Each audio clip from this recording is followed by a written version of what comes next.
Diploma engineering ক্ষেত্রে। Diploma engineering এর ক্ষেত্রে বিশেষ করে যে ছাত্রছাত্রীরা পাশ করতে পারতো না বা পরীক্ষায় কম নাম্বার পাইতো, সেই ধরনের শিক্ষার্থীদের খাতার নম্বরটি কম্পিউটার এন্ট্রি হওয়ার পরে সেখানে বাড়িয়ে দিয়ে তাকে পাশ করে দেওয়া হতো এবং তার গ্রেড বাড়িয়ে দিয়ে দেওয়া হতো।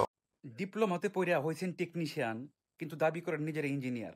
আবার বলতেছেন যে ডিপ্লোমার আন্দোলন করলে নাকি ইঞ্জিনিয়াররা পালানোর সুযোগ পাবে না। পুরো ভিডিওটা দেখুন, পরে কথা বলতেছি। যদি ডিপ্লোমারা কাল থেকে চাবি লাগাই দেয় সারা বাংলাদেশ সব ঘরে, আপনারা অবশ্যই ঢুকতে পারবেন না। আপনাদের সাইনবোর্ডে নাম লেখা আছে বিএসসি ইঞ্জিনিয়ার, খুব আপনি আনন্দ বোধ করেন। ডিপ্লোমাকে ইঞ্জিনিয়ার বলতে চান না, ডিপ্লোমা ইঞ্জিনিয়াররা সারা দেশে চাই একদিনের মধ্যে কিন্তু আপনাদের সাইনবোর্ডগুলো খুলে ফেলতে পারে। এই তারা কিন্তু অ্যাকচুয়ালি টেকনিশিয়ান, কিন্তু তারা জব করতেছে কিসের? ইঞ্জিনিয়ারে।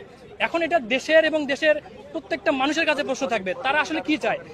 তারা কি চায় যে একজন কম জানা মানুষ এই ইঞ্জিনিয়ারের মতো একটা বড় সেক্টরে গিয়ে চাকরি করবে, নাকি যারা প্রকৃতপক্ষে বিএসসি ইঞ্জিনিয়ার, যারা এসএসসি তে টপ করে, এইচএসসি তে টপ করে, তারপরে অ্যাডমিশনের মতো কঠিন ধাপ পার করে এসে এখানে আবার 4 বছর লেখাপড়া করে সেই যোগ্যতা অর্জন করে, তাকে চায়। ডিপ্লোমা পড়িয়া কেমনি ইঞ্জিনিয়ার হওয়া যায় এবং চুপি চুপি বিসিএস ক্যাডার হওয়া যায়, কেন ডিপ্লোমা পড়লে সুযোগ সুবিধা বেশি, ঢাকা ইউনিভার্সিটি বুয়েট থেকে পড়লেও যে লাভটা পাবেন না তা ডিপ্লোমা পড়েই পাওয়া যাবেন, অথবা এসএসসি পাস করে পাওয়া যাবেন। তাহলে আপনি কেন বুয়েটে ইঞ্জিনিয়ারিং পড়বেন, মেডিকেলে পড়বেন? বিসিএস তো হতেই পারবেন। শুনুন চাচুর কথা।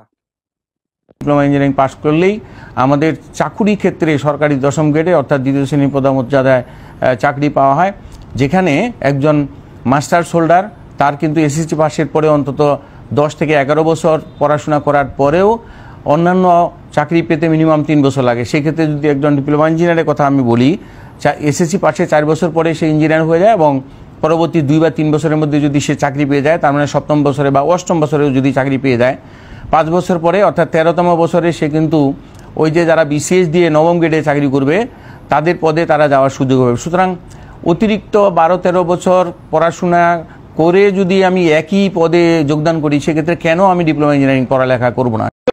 আমি শুধু এই প্রশ্নটা, আমি শুধু দুইটা প্রশ্ন করব, যে একটা মানুষ প্রমোশন পেয়ে কিভাবে বিসিএস ক্যাডার হয়।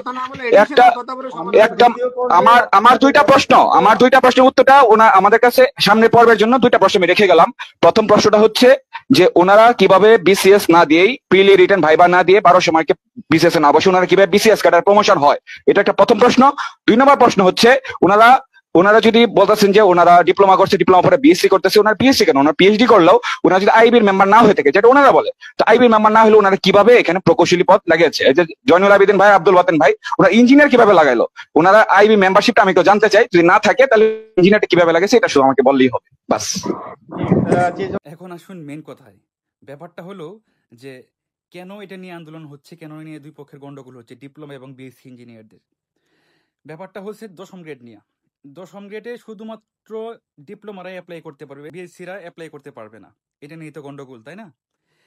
আচ্ছা ভাই, বিএসসিরা যদি আপনাদের চেয়ে বেশি যোগ্যতা সম্পন্ন হয় তাহলে তো তারাই টিকবে, আর আপনারা যদি কম যোগ্যতা সম্পন্ন হন আপনারা টিকবেন না। এখন বলতে পারেন না এটা শুধু আমাদের কোঠায়, আমরা 10ম গ্রেডে থাকবো, 10ম গ্রেডে আমাদেরই একমাত্র অধিকার আছে। তাহলে আপনারা কেন 9ম গ্রেডে চলে যান প্রমোশন পেয়ে? প্রমোশন পাওয়ার পর কি আপনার যোগ্যতা বেড়ে যায়? আপনি কি বুয়েটের একটা ছেলের সাথে কম্পিট করতে পারবেন?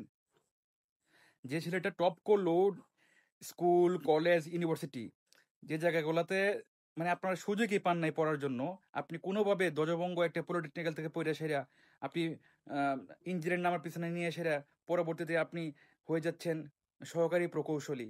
এটা কি হয়? এটা কি যৌক্তিক? বাংলাদেশের সিস্টেমটাই মূলত খারাপ। আপনাদেরকে যখন উপসহকারী প্রকৌশলী পদটা দেওয়া হয়েছে, এটাই ছিল একটি সবচেয়ে বড় ভুল।